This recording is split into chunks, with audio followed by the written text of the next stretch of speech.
Es como mi amada esposa hablaba allá en Santiago. ¿Te acuerdas, Dayana? Cuando hablaba que la iglesia no crece con los grandes profetas de renombre, crece con los hermanitos, con los disponibles, con los que avanzan y creen en Dios. Primera enseñanza, dile a alguien: cree, levántate.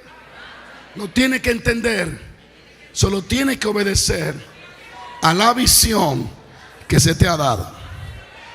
Yo pudiera hablar de tantas cosas allí, pero yo quiero obedecer al Espíritu Santo. Hay tanta gente, antes de entrar en la segunda enseñanza, hay tanta gente estancada. Algunos no tienen dinero por no obedecer la visión. Otros tienen dinero, pero no tienen paz por no obedecer la visión. No hay una cosa que traiga más tristeza y depresión que vivir una vida a espalda de la visión. Cuando tú no caminas de acuerdo a la visión. Ananías se levantó y soltó el miedo, porque él tenía miedo, Dayana. Él dijo: ese Pablo es un criminal, ese tipo es sicario. ¿Tú estás seguro, Señor? A veces nosotros tenemos miedo a obedecer la visión, porque el desafío es muy grande. Nos desafían a dejarlo todo, a creerle a Dios, a caminar por fe. Es un desafío y a veces tenemos miedo. Pero Ananías venció el miedo y dijo: si Dios me manda, Dios me va a respaldar. Yo voy a ir a donde está Saulo.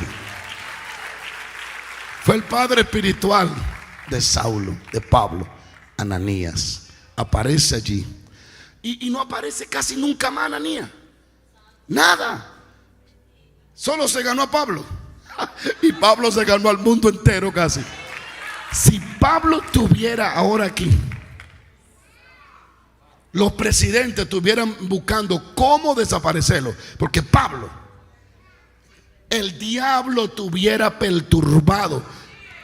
El diablo da gracias que Pablo no está vivo ahora. Gloria a Jesús. Porque Pablo era inquebrable, indetenible. Se entristecía, pero no se paraba. Fue lleno del Espíritu Santo de Dios. Una enseñanza que aprendes ahí es: Dios te va a usar para llenar a otros. Dios te va a usar para salvar a otros. Dios te va a usar para sanar, para liberar, para alcanzar a otros. Para eso tú estás en esta iglesia. ¿Sabe que para eso? Tú no estás aquí solo para engordarte espiritualmente y llenarte, llenarte, llenarte. Dios está aquí para que te abastezca, para que reciba y para que vaya y imparta a otro la palabra de vida que hay en tu corazón. Si tú no haces eso, tú sobras en el reino de Dios.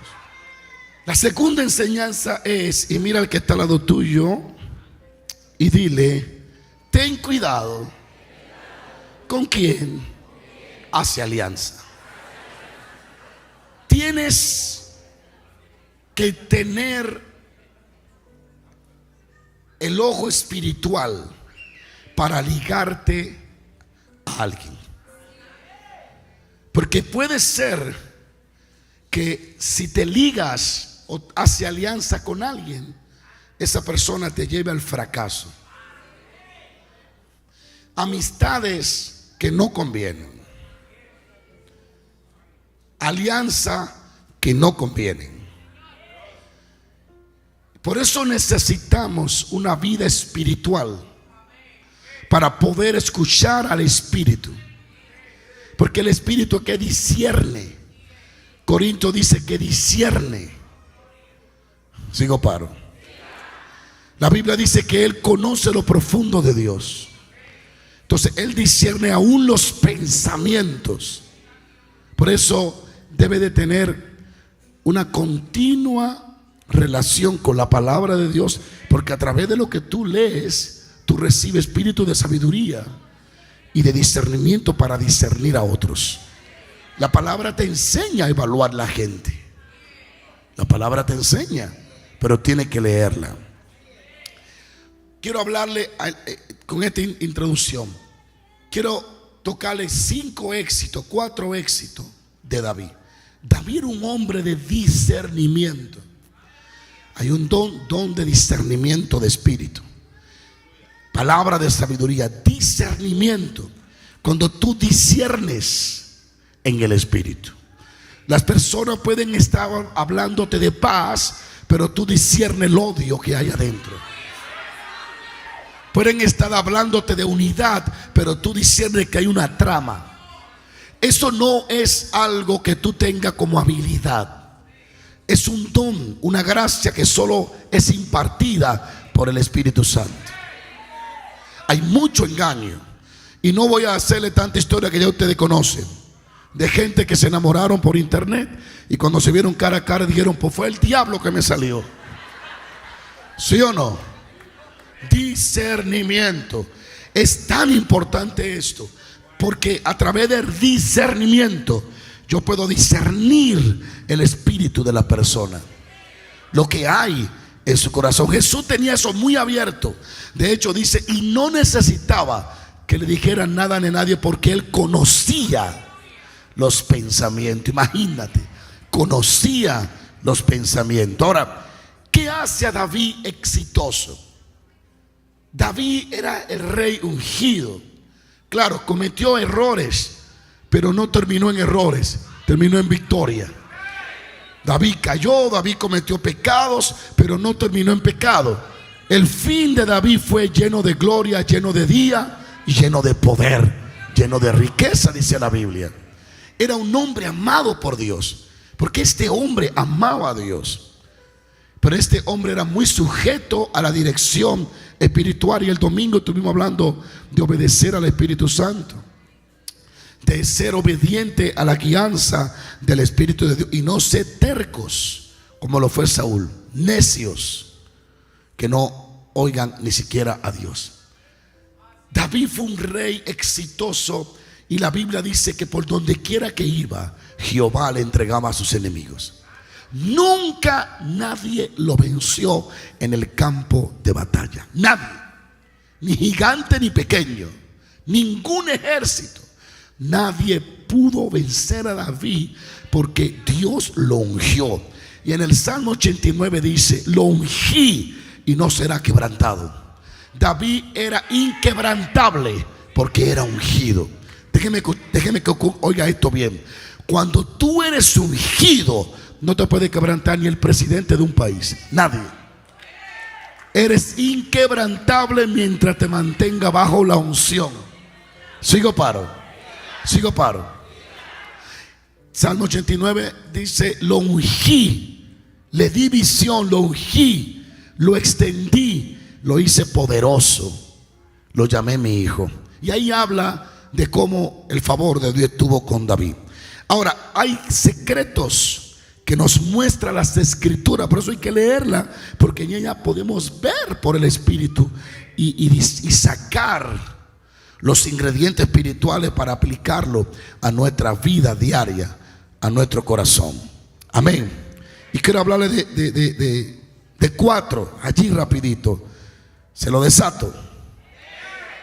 Uno de los secretos de que yo puedo ver del éxito del reino de David, de ese hombre que era levita, que era sacerdote porque ofrecía sacrificio, que no era David.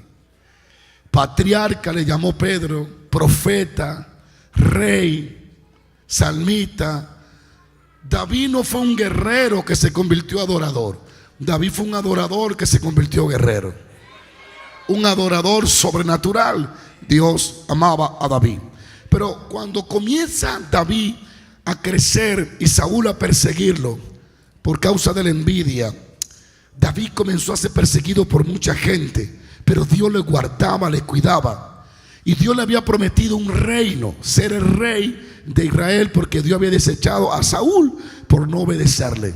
Entonces Dios comienza a darle a David lo que él necesita para tener éxito. Y una de las cosas que tuve en David es que él se rodeaba de gente que lo podía ayudar. David se rodeaba de gente que lo podía ayudar en la visión. Sigo paro. Tú lo puedes encontrar en Primera de Crónica 11:10. Dice, y estos son los principales. Los principales, oye esto, Dayana, de los valientes que David tuvo. y los que le ayudaron en su reino con todo Israel, para hacerle rey sobre Israel conforme a la palabra de Dios. Eso está en Crónica 11:10. Dice: estos son los valientes que le ayudaron.